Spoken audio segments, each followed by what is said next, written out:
parole à Monsieur Perico Légas. Monsieur le Président, chère Delphine, chers collègues, une allusion à Georges Sand, qui était bien plus qu'écoféministe. Elle apportait carrément les valeurs du féminisme de la liberté. Je crois même qu'elle est allée au-delà, mais il y a peut-être des choses qu'on ne peut pas dire dans malgré l'hommage et la fascination qu'exerce cette grande écrivain sur nous. Et dans le passé, nous avons ici la personne de Jacques Coeur. D'ailleurs, je vois que la ville de Montpellier est également concurrente, où il était également très installé, qui fut l'inventeur, j'allais dire, du libéralisme mondialisé, de la libre concurrence, et qui mit notre région en valeur.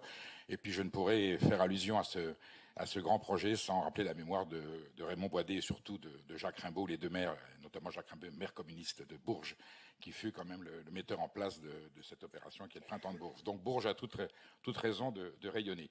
J'ai été interpellé ce matin, Monsieur le Président, par la ferveur dont Yann Guélu a fait preuve à cette tribune. Comment ne pas partager cette ferveur, cet enthousiasme? Vous étiez vous-même là. J'ai vu qu'il y avait une camaraderie. J'ai cru à un moment qu'il y avait Mitterrand et Jacques Lang qui étaient reconstitués. En tout cas, voilà, j'ai vu qu'il y avait une unanimité dans le sein de la majorité. Et bien entendu, nous nous joignons. Je dis, ô combien, Monsieur le Président, la gauche républicaine peut-elle être grande et noble lorsqu'elle nous rassemble autour de valeurs humanistes? C'est de moi. Et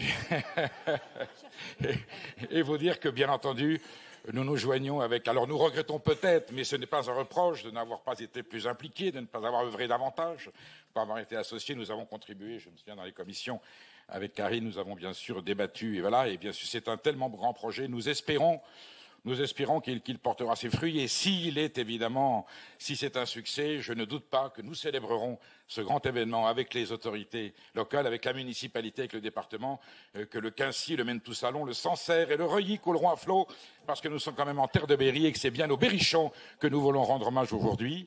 Cette actualité m'amène à vous faire une suggestion. Enfin, le groupe CDRC vous fait une suggestion. Soit ce projet aboutit, évidemment, c'est un triomphe. Soit il n'aboutit pas. L'idée serait éventuellement, je ne sais pas ce que vous en pensez, on peut en débattre, d'instituer une capitale régionale de la culture, notre capitale régionale de la culture, tous les 2 ans, tous les 3 ans, tous les 4 ans. Et nous choisirions ainsi une commune, Issoudun, Blois, ce que l'on pourrait, Loches, où nous rassemblerions, parce qu'il y a une énergie qui s'est créée, il y a un mouvement, il y a une dynamique qui s'est créée sur Bourges. Pourquoi ne pas la laisser s'éteindre, la garder, nous rassembler, puisque c'est un thème humaniste et rassembleur, un thème républicain.